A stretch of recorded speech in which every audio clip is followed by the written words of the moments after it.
Here to talk about something amazing today, which is sales and sales process. Now, you know me, I'm Pip, Seymour Digital Media, and that's, Rina from Little Works Indie Media in Vancouver. and our powers combined, because marketing is a group effort, we help each other grow, learn, and scale, right? Right. That's correct. And no better conversation to have than with another marketer, especially about sales. Um, right? So we were going to go down the road. We're going to go down this road pretty quick because there's so many fun things to talk about here. But Rena and I got on the call and we're like, yeah, sales questions to ask. And then we got into the conversation about when do we ask the questions, which begs a slightly different conversation first. That's right, because what we discovered is that we do things differently. Yeah, totally differently. Uh, and I have a funny story about this. So I don't know about you, Rena, but I send clients like things to approve, and I'll say just highlight them in a Google Sheet, and each client will do something different. Yeah, that's right. That's right. So I Who don't send knew? sheets to clients. You don't? No. Oh, So I here we didn't are, our know very that. first difference. No sheets to clients. I used to, and then what would happen is, I'm trying to figure out who they are, and they'll give me, some of them will give me paragraphs that don't pertain to the question at all, and then some people won't understand the words I'm using, and Mm, then um, other people will answer with one word answers, and it's impossible to do that, and then it just is this lengthy back and forth. So I prefer to I have sheets, I have templates for everything, and I just prefer to go through these things with people by phone or by Zoom. right? I think that's interesting. Okay, we're gonna get more Well, into that on another call.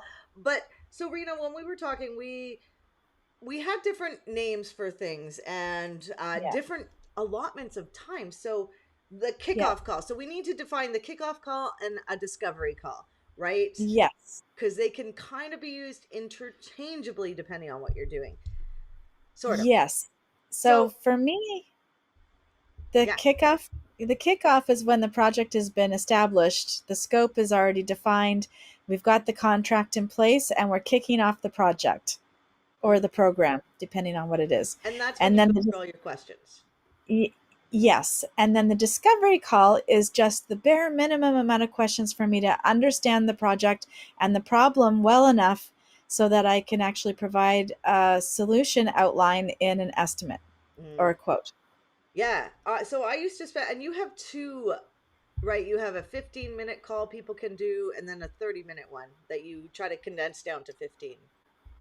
Uh, Sort of. I have two links, is what I have, but they kind of are the same call. So if you pick up my link for a discovery call on my website, then it's a 15-minute discovery call to decide if what the client wants and what I provide match up, and then the discovery call is a little bit more in depth. It's just like the call, hey, how are you doing? Who are you? Who am I? And okay, let's proceed to the next step. But most of my leads come to me quite warm at the moment because I've got a fantastic network, and so those warm calls, generally, I give them a half an hour link, and but generally, I can get, if somebody is really succinct enough to know what they're looking for already, or they just stick to answering my questions, then we can definitely get out before a half an hour, and then that gives me the rest of the half an hour to write up my notes and get organized for the next step. But I want that process to be a half an hour, because if you spend if you have five new clients that come into your space every week, and you're spending 1 hour with each new client just to figure out what to put in the proposal and then get a no from them, that's a lot of time Yeah. and money that you're losing out on. So I try and keep those. I try and make sure that I'm only meeting with warm people. My cold people get a much shorter amount of time until we discover that it's right. Greg says hi. Hi, Hi, Greg. Greg. Yay, glad you're here. It's really funny because I used to, when I started my business, I took what I did at the newspaper and I tried to kind of mimic it, only making my own and not having, like, they call them fresh sheets and stuff. Um, Right. and I used to originally do the discovery call, ask all these 25 questions, and and then I'd spend several hours on a presentation, and then I Yes. would only close maybe 50 to 80%, hopefully. And to me, making a proposal, giving somebody, literally I was giving away strategies, um Yes. which This, this is totally a newbie mistake, oh my giving gosh, away your strategies. right. And now, so now when I get on a call, it's much shorter, and my sales calls are kind of about sales. I'm gonna find out your problem, I'm gonna find out what's working, and I'm gonna see if we're a good fit. That's it. And if we're not a good fit, I'm not going to tell you that. I'm probably going to give you lots of free advice and tell Yeah. you either I'm not the right fit, or you don't need me yet. Yeah, so you can either figure out where in the sales funnel that they should be. So if they're still at the top funnel, then maybe you have DIY options. Like obviously, Pip, you've got your course that you can funnel people into when they're not ready for a full service meal deal. Or the other thing that sometimes happens and that I like to do is if I really can't do something for someone because the margin is just way too tight, then I like to have some alternatives, some fresh out of school, some schools that do things that I recommend that Oh, they go and take their project to this class or that class and see if they can get those students on their project with their instructor. oh, I Um, like that. yeah, so stuff like that. Or I do have a couple of people that are newer in the, like quite a bit newer in the industry that are just looking to get their teeth into something. So I'll pass it off to them Oh, that's nice. or whatever. Or if they're looking for something I just don't offer, I have a whole, as you know, because you're part of my referral network. I have a whole plethora of a whole team of people, and I can find the right people. But it's really about getting people into your sales funnel that makes it better for your time management. Right. And we all want warm leads. So, and there's different ways to do that. I Yeah. doing these, going live on camera every week for 5 years has helped, being a part of other groups, Yeah. right? But in essence, so when Rena and I were talking, we found out we had this vast difference of how we do things, because we technically sell different things for the most part. Rena, you're more websites and social, and I'm more search. And Yeah. so it's really interesting because you get one of your team members to look at their stuff, right, beforehand. And we when we before we meet with people, we'll go onto their website and check what assets they use. Are they using tag manager, analytics? We check if they're doing their meta descriptions and titles. We check all these things so we know beforehand what we're Yeah. what we're going to either help them with. Because here's the thing that I learned, and this took me a while. It was really weird. Even if you have a sales call and you really help someone and they don't buy from you because they're not ready, what should you be doing? Well, should Oh be giving yeah. them your link to your review, right? Because you've helped them, and it does work. It does help, and so Oh, then, I've never thought of asking for reviews from people that I haven't actually taken a contract with. but you've helped them, right? Yeah, it's true. It's a good strategy.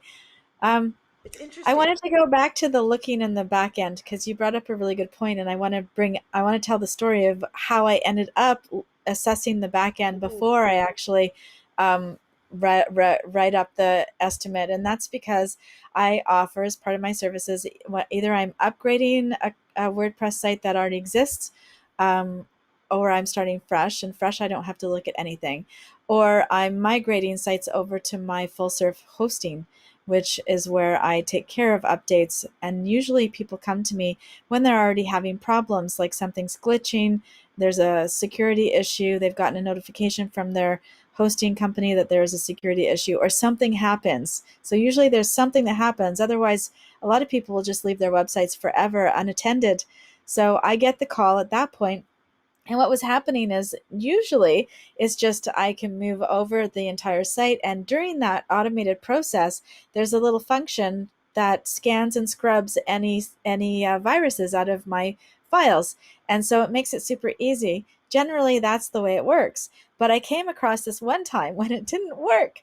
And so what happened was I I migrated the site over, and yes, we were able to fix the viruses. But what ended up happening is it's the theme files that always um, um, um, trip me up, because the theme files, there are two sort of types of theme files. There are free theme files and there are premium theme files. And the premium theme files don't often get updated because people don't know to update them.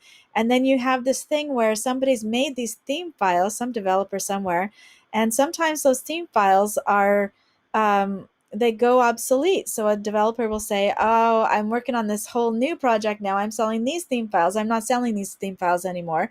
And in fact, I'm not even going to provide any updates to keep them in check with the newer WordPress updates. So what happened in this one case is I migrated this whole thing over. I estimated a whole new website upgrade without a new platform, just making some changes on the how it looks and the functionality and all of that. And then I got in there and it's like, oh crap, the theme files are dead, they're obsolete. And not only does it make it vulnerable for that particular client, but it makes it vulnerable for every single other person who's hosting on my site, which is why I don't allow DIY sites on my hosting, because it makes it vulnerable if people aren't taking good care of their sites. So I actually, I had to go back to the client, because, or I had to either eat the time it takes to change the themes, which is actually like rebuilding the whole site. It's not a small thing. It's like rebuilding the whole site. I either have to eat that money in the design updates that I'm doing, or I have to go back to the client and say, "Oh, I'm sorry, I made a mistake. I didn't realize your site was in such rough shape." It sounds like I'm duping the client, right?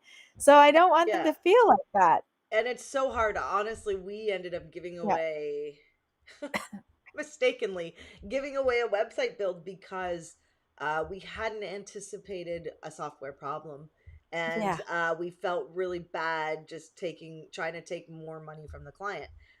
Well, and this is the thing about doing kickoff calls and discovery calls, is this is the opportunity to figure these things out before you get in there Yeah. if you can, right?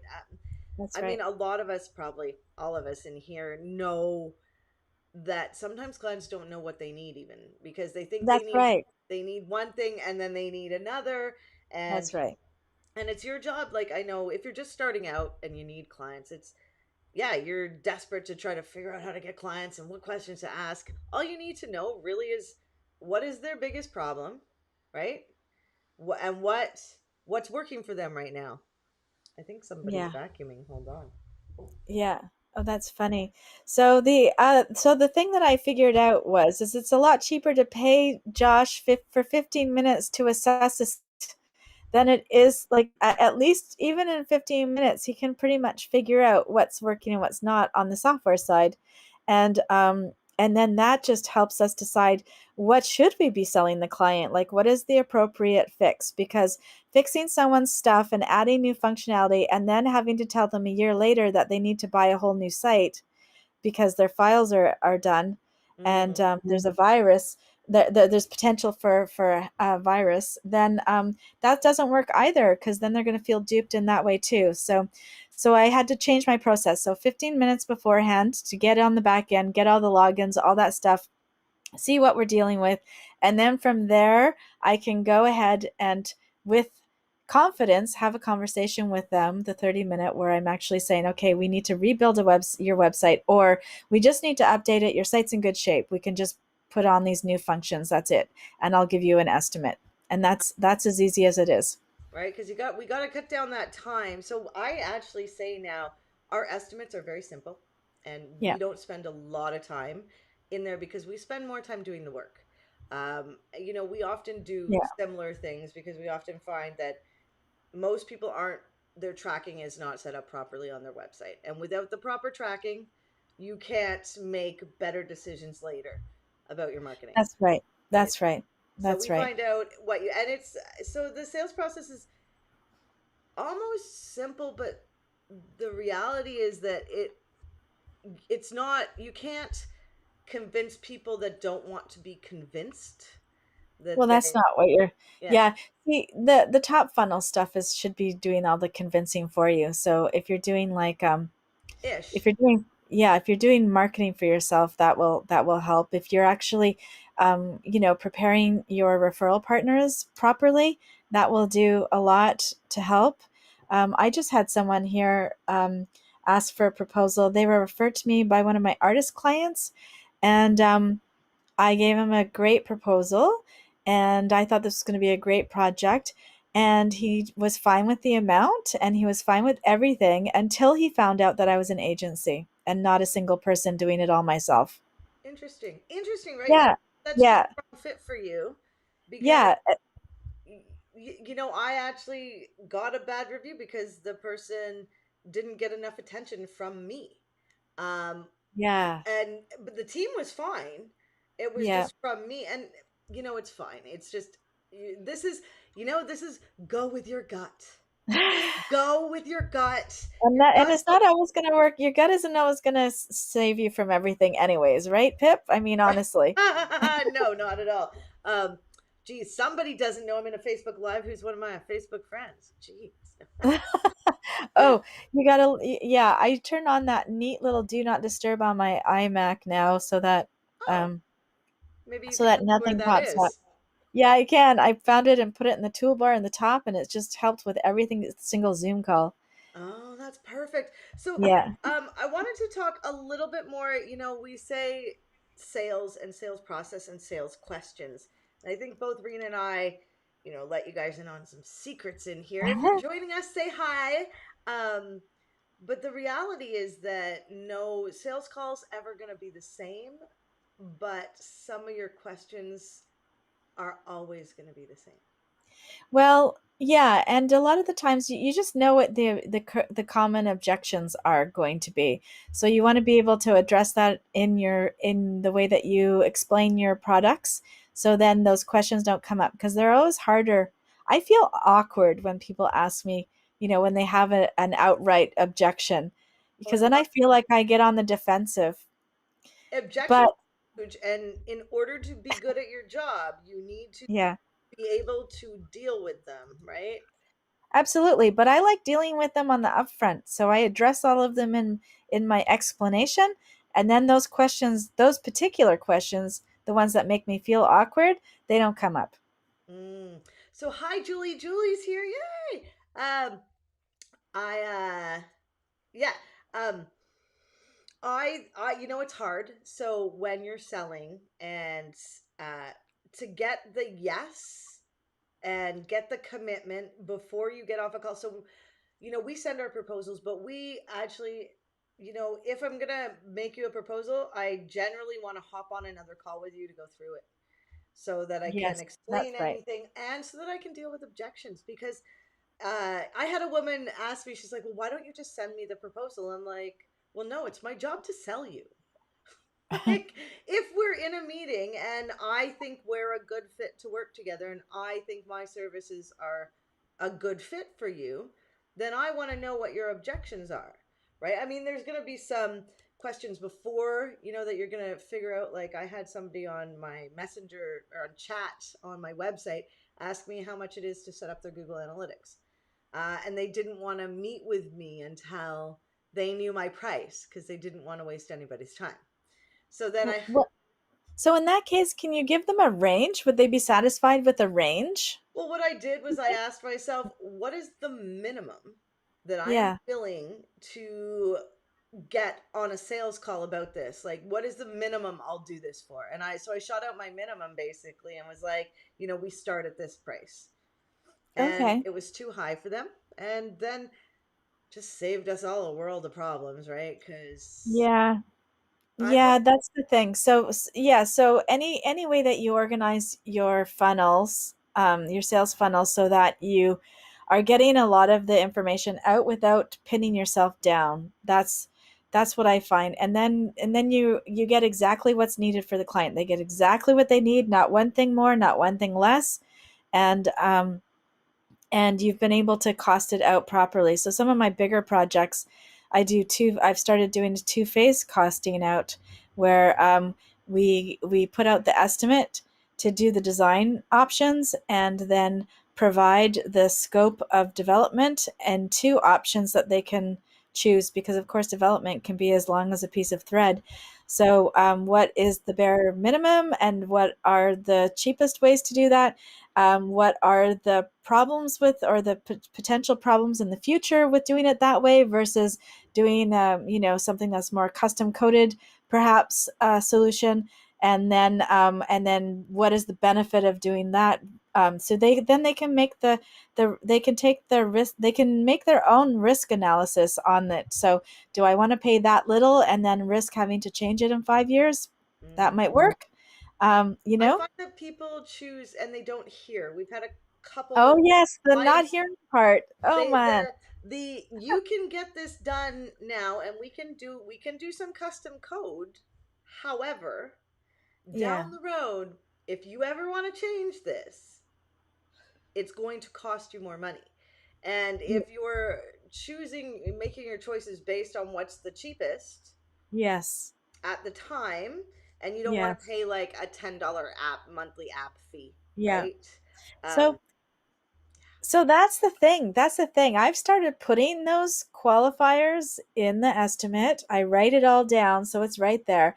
And then whichever one they choose, I write all those qualifiers down in the contract so that it's there, so that when they come back to complain, because they do, there's just a certain kind of person that just they want to hear what they want to hear and they're not listening, and they'll come back, and then you can just point straight to that contract and say, but I put that right in there, so it was all explicit at the beginning, and we did discuss it in our discovery That's session. why I find websites a bit harder to sell.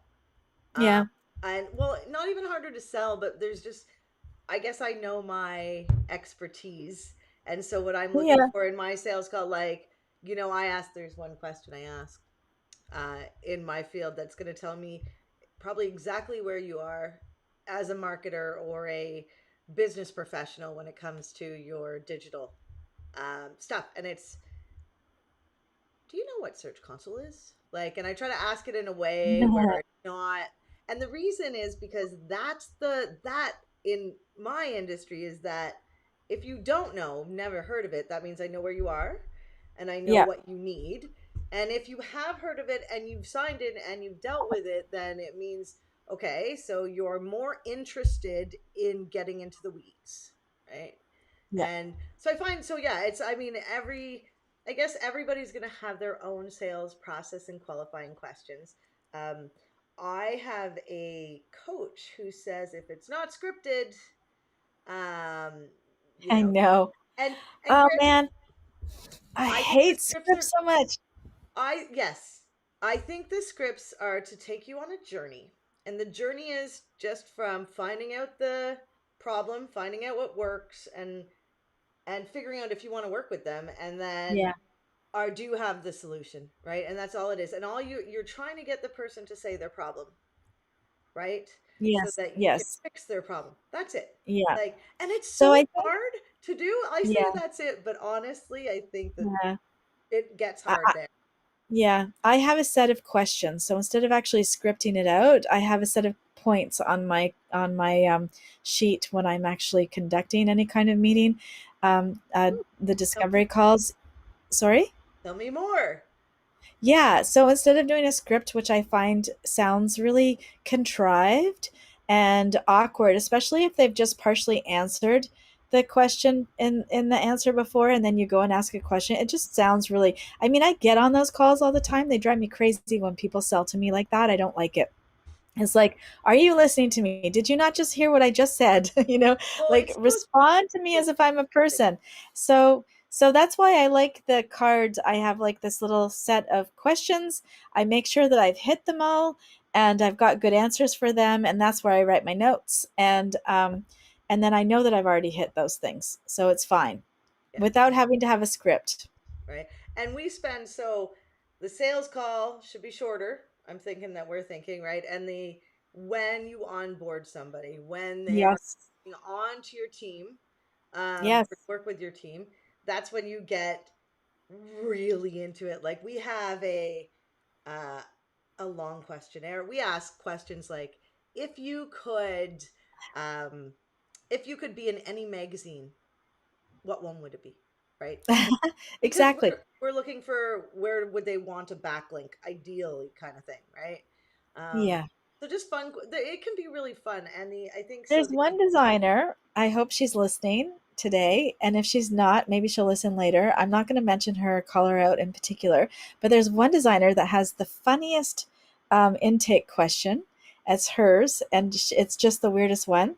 And I'm hoping that she'll leave it in a comment Oh, you're not below. going to tell us? No, because Ah, it's her secret sauce. It's not for me to okay. share.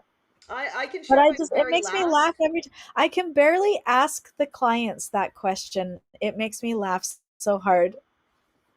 But Really? it's good. Yeah. Yeah, it's very Laughter's. good. It's like it's so conceptual. Like it's not even people will go, "Huh?" you know? Yeah. And I do those kinds of questions more in workshops. So if I'm actually workshopping my kickoff for the project, like doing a branding workshop, for example, instead, I might sit down and do the branding questionnaire with the primary owner or my primary contact, whoever that is. But for companies, I like to get everyone involved in the branding, especially if it's fairly new or it's a few years old, or they haven't done any good branding work previously. Then we do a workshop style question thing, and those are crazy questions. So those are like if so we asked the team, if the owner was a color, what color would that owner Oh. be? Do you know? If they were a tree, what kind of tree would they be? And we tailor them to the specific industry so it makes sense. This particular workshop that I'm talking about for trees was about a landscape architect company, so Okay. it makes sense. So we try and like pull from where they're comfortable. Yeah, that makes it fun. I mean, laughter is the best thing, right? We are some of our Yeah, questions are slightly repetitive uh here and there, and I do say that at the beginning of our while we're doing our kickoff meeting yeah, because I really want to get to that information. Like if I can actually get your profit margins, I can then cost out what the cost per lead should be, right? right. Oh, that's Um interesting. yeah, and that's what you want when I like when people finally like open up that door, then it's like, okay, you actually need I need to get you 4 phone calls a month, let's say, Mm, to make that sale. If right. you especially if you only take 5% of your what your company brings in and puts that to marketing, and then so I'm part of the marketing team, so your marketing budget I have to fit into, and I have to get a certain number of leads from that. Right. So, So, okay, so when somebody doesn't know that information, because I always ask, do you know that your cost of acquisition? That I usually ask that because some people that have been doing this for a while, they will know. And some people who are just starting out will look at me and go, what? No, I yeah, have no a lot of idea. people, yeah. Yeah, so I always get them to start tracking everything. That's the first step. But how Mm. do you get them, like one of the things I'm finding the most tricky in my business coaching and also coaching other businesses like my clients is that how do you get them to track? So do they track in CRMs? Do they track in a spreadsheet? Is it the because the receptionist or the person who answers the phone would need to do one part of the tracking, how many calls come in, and then where does that call go, and then who's in charge of that call. If I was a business owner with multiple people selling, I would want to know who's closing those sales, and how many of like that all the way down to that point, so that we can also figure out from my end when I'm doing ads on Facebook, I want to know the cost per lead, the cost per Yeah, how and many then what happens at the end? well, how Like, many calls or does it take to get that sale then? sorry, Right? yeah, what I'm getting stuck on is not just that sale, but the lifetime